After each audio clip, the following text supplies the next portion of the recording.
All right, everyone, welcome. Come on in. There's still the good seats still up front, so make sure you fill in here. I know, very exciting. We get to talk about the GMAT. I think I'm not the only one excited about this. I can feel the energy coming through the screen. All right, we'll give people just maybe another 30 seconds or so to come on in here and hope everybody is having a very good Friday. Thank you so much for spending a little bit of time here with me. And just also just to show some appreciation here, just because you're here today with me doing this GMAT thing, we are going to give you guys a chance to get a free spot on the GMAT boot camp, which is starting next week. So you can enter in many ways. We have a QR code right here you can use. You can use the URL there. I think we've got something in chat that folks can use too. So lots and lots of ways for you guys to enter the boot camp.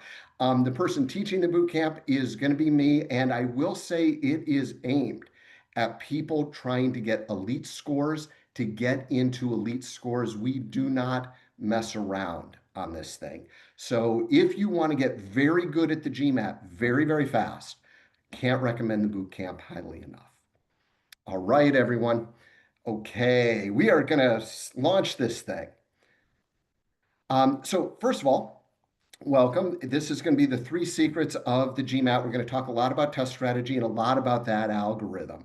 And these things I guarantee are going to raise your score if you're new to Leland. And if you like free events that help you do things like get into business school or get into your next job, Leland is the place for you. It's actually fairly incredible the amount of talent they have here and the amount of talent that offers these kinds of free events. Would highly recommend that you use that QR code and sign up for Leland. There's just going to be a ton of really, really useful stuff that you'll get access to if you do that. All right. So I guarantee this will be the most boring slide I show you all afternoon. It's about me. My name is Bruce. I've been coaching the GMAT and GRE for over 10 years, I think, or 12 years at this point. I have my MBA from Wharton. I'm founder of First Choice Admissions, which is a test prep company. I was a test prep instructor and curriculum designer at UCLA for a number of years. I'm part of a professional group called AGAC. I know it's a terrible acronym, but it's about the kind of high-end kind of tutors and coaches.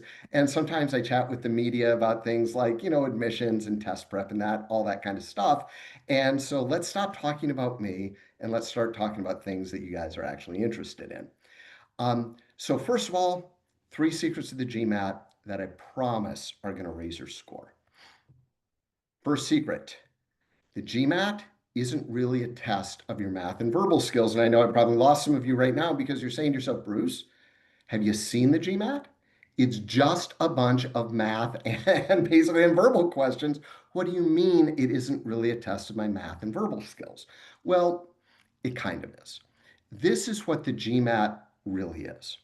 So about a third of this thing is about knowing stuff.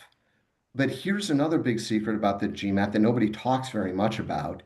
There is nothing on the GMAT that you didn't learn past ninth grade in high school. No one's going to have you do differential equations. No one's going to have you interpret Moby Dick. Here's the thing. Studying more and more math and English doesn't get you anywhere. In fact, you can study a lot more math and English and your score won't move up at all. In fact, I bet that if I took a survey of everyone here and said, how many folks have been just putting in the hours, really studying hard, and you know what, their score is plateaued, and it doesn't seem to matter how much I'm studying, my score just isn't going up, right? Super common. Almost everybody hits this. And the reason is, frankly, you're studying for about 1/3 of the test.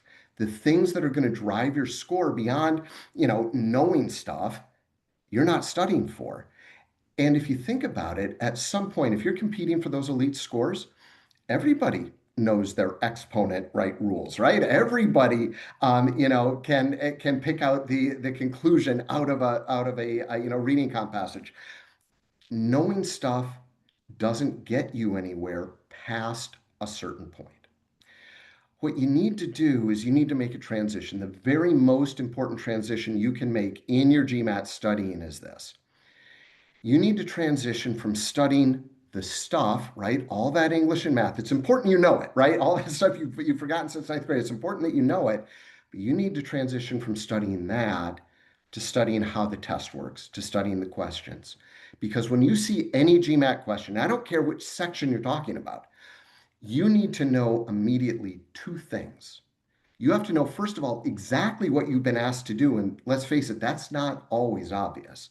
And two, you need to know exactly how the test wants you to approach the question, literally, which steps the test wants you to take in order to get to the right answer fast.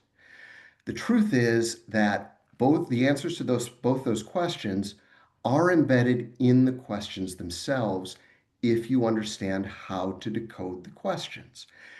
But understanding how the questions work is key.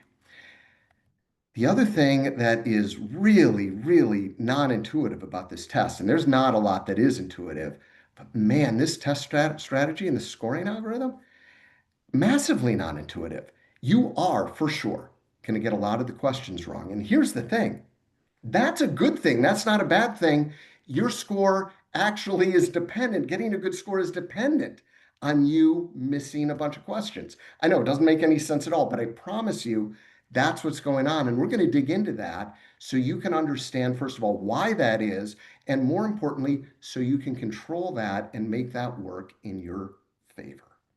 But first, I want to talk about this idea that this isn't really about knowing stuff. This is really about understanding how the test works and being able to interpret the questions. Because let's say that you were to get this probability question, right? What's the probability that on three rolls of a single die, at least one roll will be a five? Well, you know what? This isn't that big of a deal because, well, I know the probability formula, right? Everyone does. It's just number of desired outcomes out of number of total possible outcomes. And this is going to be duck soup. All we have to do is figure out the number of desired outcomes. How many ways are there to roll the die so you get at least one five?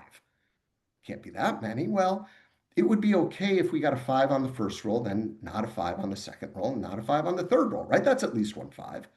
But we could do it another way too, right? We could get a five on the first roll, then not a five on the second roll, and then a five on the third roll. That would be at least one five. What about not a five, five, and a five? Well, that would do it too. What about not a five, and a five? Oh, that's also getting at least one five. What about three fives in a row? That's also getting at least one five. What about not a five, five, and a five? Now I'm starting to get confused, and then maybe a five and a five and a not a five. This is a combinations nightmare. If you try and do it this way, there's no way you're going to be able to do it in 2 minutes. And you're going to find, for folks who are familiar with combinations, all of these are going to have different numeric values. There's no way. Instead, you have to know that when the GMAT says the word at least, it wants you to use this framework. 1 minus it not happening equals it happening.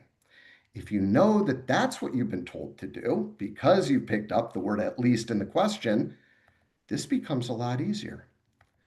What are the chances of not getting a five on your first roll? 5 out of 6. Chances of not getting a five on a second roll? 5 out of 6. Chances of not getting a five on your third roll? 5 out of 6. Chances of not getting a five on those three rolls, you multiply these together, 125 out of 216. Well, if the chance of not getting a five is 125 over 216, then the chances of getting a five must be 1 minus that, or 216 over 216 minus 125 over 216, or 91 over 216. And just like that, you can do that question in about 30 seconds. Did that have anything to do with math? No. Does that have everything to do with being able to look at the question and understanding what you're actually being asked to do? Yeah. Does that drive the questions in the test, especially at the higher levels? Yeah. And it's not just quant. Let's take a look at this one. I don't want you to read this. Don't read this. Don't read this. But I'm going to tell you something about how the test looks at inference questions. Because of the way the test expects evidence to work on inference questions, comparison answers are almost always wrong. It's embedded in how the test works. So let's just go through these answer choices and let's see which answer choices are comparisons. A, lamented more than. That's a comparison. No way is that going to be right. More courageous than. That's a comparison. That's not going to be right. Accorded special status above. Hey, that's a comparison too, you know? That's not going to be right. Just like that, with almost no work at all, we have this thing down to just two answer choices. All right. Well, now we know we have to have direct evidence for whatever inference question is going to be the right one. So this becomes actually pretty quick because E says men. If you were to take a second and read this, you would find out that this passage never ever uses the word men. Is it possible to have evidence that supports something about men if men aren't even mentioned? No, it's not. And if you look again for the passage to see some of those who worked as nurses or providing supplies died in battle, you'll see this, the passage says exactly that. You have enormous leverage with the test if you understand exactly what the test is asking you to do and exactly how the test wants you to analyze the questions. It's not a nice to have, it's a must have. Secret two, the single most important thing that you can do to raise your score today is this. Stop trying to get all the questions right. It is killing your score. I know, I just lost a whole bunch of you again. Bruce, have you taken a test before? Because here's how tests work. The more questions you get right, the higher my score gets. What do you mean I need to stop getting all the questions right? Well, that's how most tests work. The GMAT is its own animal. So when the GMAT focus, right, they redid the GMAT, they did the GMAT focus, and when they finally got the practice tests out, everybody was in my line of work super excited, right? I had COVID. It was killing me. I couldn't take the practice test. I was just sick in bed. So finally, I just forced myself to get out of bed, saying, "Bruce, you're just going to have to take this." I just couldn't wait. And so I forced myself to take the test. And when I first got out, it was pretty good. So I had a clean run through the DI section, which I'll be honest with you, I sometimes miss one on the DI section, but I had a clean run through it. Quant, I missed three. I was starting to slip. By the time I got to verbal, I was just barely holding it together, and I missed six. And you can see here what my percentile scores were in each section. Data insights, I was in the 100th percentile. Quant, I was in the 95th. And verbal, I was in the 86th. What do you guys think my overall percentile ranking was? Go ahead and throw it in the chat. What do you think my overall percentile ranking was? What do you think? 99, 94th, 91? Yeah, no, that's reasonable guesses. I was in the 100th percentile. This test and this scoring algorithm is not linear. If you think you understand how you're being graded, you don't. No one understands it. I think it's pretty much has to do with black magic. So after I had taken it, once got healthy again, I took it again and I deliberately missed about 20% of each question of the questions in each section. So DI, I missed about four, quant, I missed about five, verbal, I missed about four. Any guesses on where my score may have ended up percentile wise? There, my overall score. Any guesses on that? 99th, 90th, 95th, you know,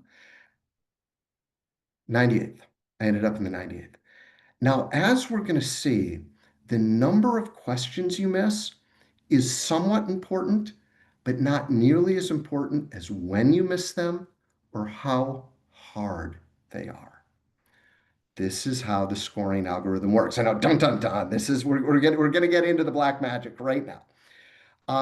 Before we do that, I do want to point out, because there's still, I know, some overlap between the old GMAT test and the new focus. Generally, for most of you who are targeting, those top schools, you're targeting around 675 plus. That's about where you want to be. If you're a deferred student, probably about 650 plus, something like that. Okay. So when you sit down, right, at this computer, take this test, it doesn't matter kind of which, if you're in the quant, DA, or verbal sections, the test basically says, look, I don't know you. So I'm going to give you a question that about half the folks get right and about half get wrong. And if you get that question right, awesome. Your score goes up. And at the beginning, the score swings are a lot. So your score goes up by a lot. And the test says, well, that's pretty good. Because you got that one right, I'm going to ask you a harder question. Maybe you get that one right. Right? It takes you a little longer, but you get that one right. And the test says, wow, you're very smart. I'm going to give you even a harder question because you got that question right.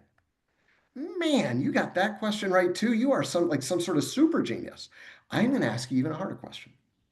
Maybe that question was a little bit too hard and you got that one wrong. And the test says, well, that's okay.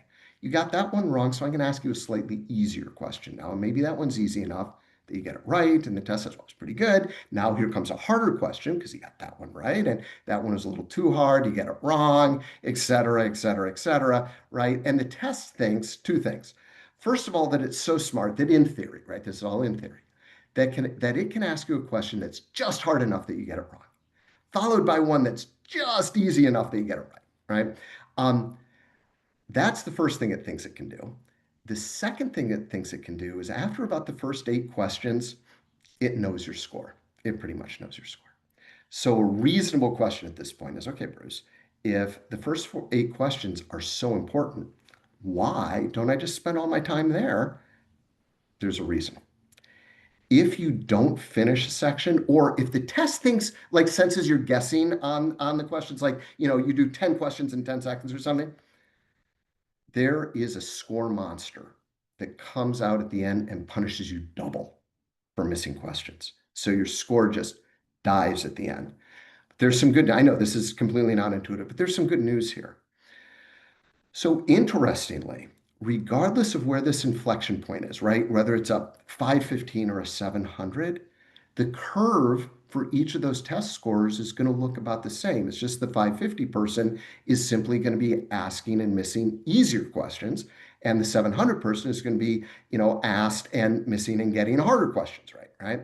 Either way, both of those test scores are going to miss about 20% of the questions. The GMAT is much more interested in how hard the questions are that you get right and wrong rather than how many. Now, here's the thing. It used to be, before they reformed this thing of the focus, it was basically exclusively how hard they were. It does matter a little bit about how many you get right and wrong. It also matters a lot on when you get those questions right and wrong. You're going to miss a whole bunch regardless, right? If you start getting questions wrong in a row, the test starts giving you easier and easier questions. And if you don't get them right, frankly, the test starts to kind of give up on you. And it says, you know what? Boy, I'm just not going to give you any more hard questions. Your test is done. And it's just going to stop you right there, right? So you're never going to be able to basically climb out of the hole. So getting questions wrong in a row kills you. So here's the thing. Out of this, there's some principles I want you guys to take forward. And the first is don't try and get all the questions right. While you take this test, you have 2 things that are equally important to you: correct answers and time. And you're constantly trading off one for the other. The better that you get trading off time for correct answers, the higher your score will be. That means beat the test. Don't beat the question. Basically, no question is worth 3 or more minutes. Also, I know the test will let you change up to 3 questions in every section. Hey, look, if you happen to have time left over, that's awesome. But you're looking at the scoring algorithm. This is hard enough to manage. Trying to build in time to say, okay, I'm going to end this thing 2 minutes early so I have time to go back and change 3 questions. No way. Definitely go ahead and mark questions. If you have time to go back, go back. But don't try and build it in too hard. So here's the thing. This is non-intuitive. So you're going to have to take a lot of practice tests to kind of get the hang of this thing, and you're going to have to analyze your practice tests properly so you can get better at this. I want you always to check 4 things every time you take a practice test. Number 1, how many of the first 8 did you get right? Now, there is a qualification here on quant. Quant is brutal if you miss early questions. I had a student I was working with, took the test, missed 2 questions, only missed 2 questions on quant. And she missed it was like number 4 and then like number 11. It brought her percentage score down to 68. It is brutal if you miss questions early. On quant, on quant. The other two sections, DA and verbal, are very forgiving. Quant is the only one. How many times did you get three in a row wrong? You really want to avoid trying to get three in a row wrong. That means play to your strengths. That means if you do need to dig in and spend a little bit of time on a question, it's because you think you may have missed the two before it. That is a very, very, very wise time to expend some time. And how many times did you spend 3 minutes or more on a question? And here's the thing. If you spend 3 minutes or more on a question, there are only two possible outcomes. Both of them are bad for you. The first is this. You spend 3 minutes or more on a question, you get the question wrong. Now you're out the time and you're out the correct answer. Almost as bad as you spend 3 minutes or more on a question, you get the question right. Can you imagine how hard the next question is that you're going to see? You're playing the test too high. You need to start to bring this test down. Now, it's our job as people who teach you how to take the test is to get that overall level up very high. But when you start spending more and more time on questions, you're trying to get questions that are too hard. Finally, how much time did you have left for the last five questions? Ideally, you have about 10 minutes left for the last five questions. Having about 7.5 or 8 minutes left is usually pretty comfortable for most people. Structure and scoring. We're going to talk a lot about this. Your goal is to get into business school. Your goal is not to get all the questions right. There's an enormous amount of pressure while you're studying for this test. And by the way, everyone is talking about it, right? How well I did on the test. Don't worry about anyone else. Your goals. You get into business school. Those are two different things. Deferred MBA, you're shooting for about 650 plus. Full-time MBA, about 675 plus for elite schools. The GRE's scoring is not the same. It's not per question. It is per section. So it's an easier test to take. Secret three, there are only three reasons why you're going to ever miss a quant question. First of all, you're going to make some stupid arithmetic or algebra mistake because in the heat of the test, 15 plus 15 is going to look like 57 to you. That's not because you're not being careful. That is very, very planned and part of the test. This is literally how the test is designed. Two, you're going to misread a question. You're not going to catch that x can't be negative, or they didn't ask you for x. They asked you for 1 minus x, right? You missed that. That has nothing to do with being careful. You're taking the GMAT. I know you're being careful. This has to do quite literally with the design of the test.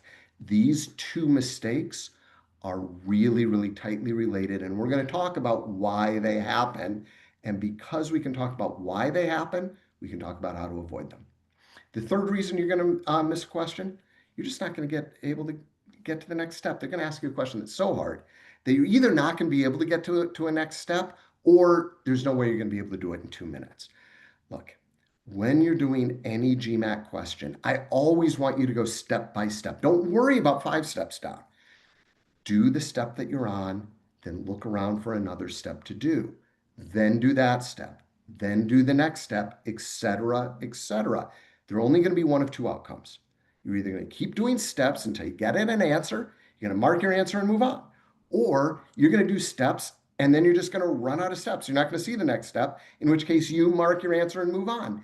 You don't have to get all these things right to get an elite score. Okay, let's talk about why these first two reasons happen, why you're going to miss. As it turns out, human brains are pretty remarkable things. We are absolutely amazing conceptual machines. And what I mean by that is we can look at the heavens, right? Stare at the planets and plot their motions and invent calculus. Amazing. The other thing that we can do is we are pretty amazing executional machines.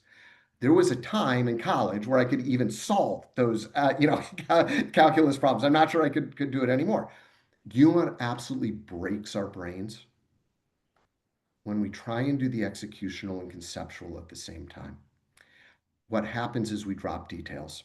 and we drop our executional stuff. That's when we make the math mistakes. That's when we misread questions.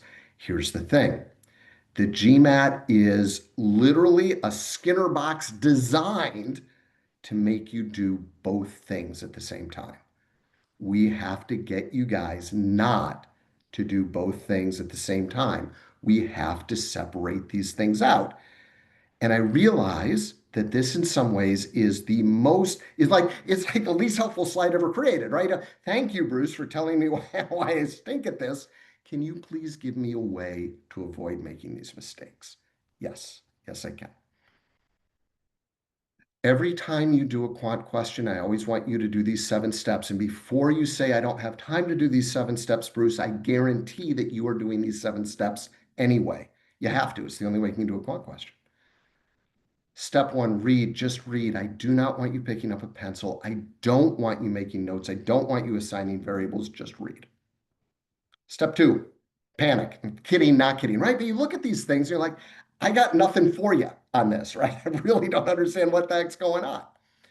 3, go to the question word and write down exactly what you're being asked to do. Either write it down in math if you can, or write it down in English. It's okay, but you have to write it down.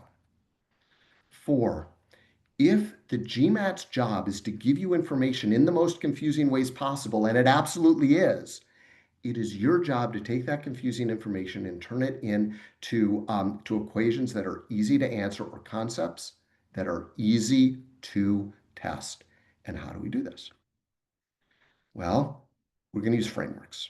Frameworks like 1 ratio is actually 3 ratios. If you're being asked, is A over B greater than 0? What you're actually being asked is, do A and B have the same sign? It's like at least means 1 minus a not happens equals happens. It's those frameworks. Where do you get the frameworks? Well, tutors can teach you those frameworks, or you can start really studying the questions. The questions are where these frameworks lie. 5, this is where everybody thinks, GMAT quant kind of starts. This is just cost of entry. Solve for X. You guys have enough algebra skill, I guarantee you, to kill this test 10 times over. You guys are going to solve for X in no time. Next, compare what you've actually solved for what the test asked you for what you wrote down, and finally adjust if you need to adjust. I guarantee that these 7 steps alone will raise your quant score. Why does it work so well? Well, first of all, just look at how many times you're actually reading the question. You read it in step 1, you go through and pull out what you're being asked for in step 3. Step 4, you're literally going right through the question and converting this thing into an equation. And step 6, you're comparing it and you're touching it again. That virtually eliminates misreading mistakes. Also, notice one other thing. Notice that steps 1 through 4 are all conceptual, right? I need how many machines to do what, and getting that into a framework, into an equation you can solve. And then 5 through 7, that's executional. As much, it's the GMAT and it's the real life, right? So we can't always separate it that cleanly, but as much as we can separate this stuff out, the faster you'll go and the more accurately you'll go. We want you to be doing, basically, we want you to set up the question first, then do it.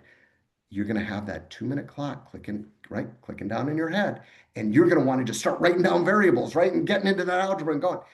That is slow, sure GMAT death. Resist that with all your might. I know it's easier to talk about than it is to do. As these things get harder, the game is completely won and lost in steps 3 and steps 4. Secret 4. If you're stuck, a little bit of help goes a long way. Ways to help you guys. First of all, running a boot camp. I'm teaching the boot camp. It starts right around the corner. It starts at June 11th. We go over all of this stuff. The boot camp goes very, very fast. We're very serious about getting you guys very good, and we're very serious about getting you guys very, very good fast, because you guys all have jobs. You guys all have careers here. You guys all have lives. We want to get you up that learning curve really, really fast. It's 12 sessions. It's taught live. Each session runs for an hour and a half. If you can't make a session, don't worry about it. There will be their video replays.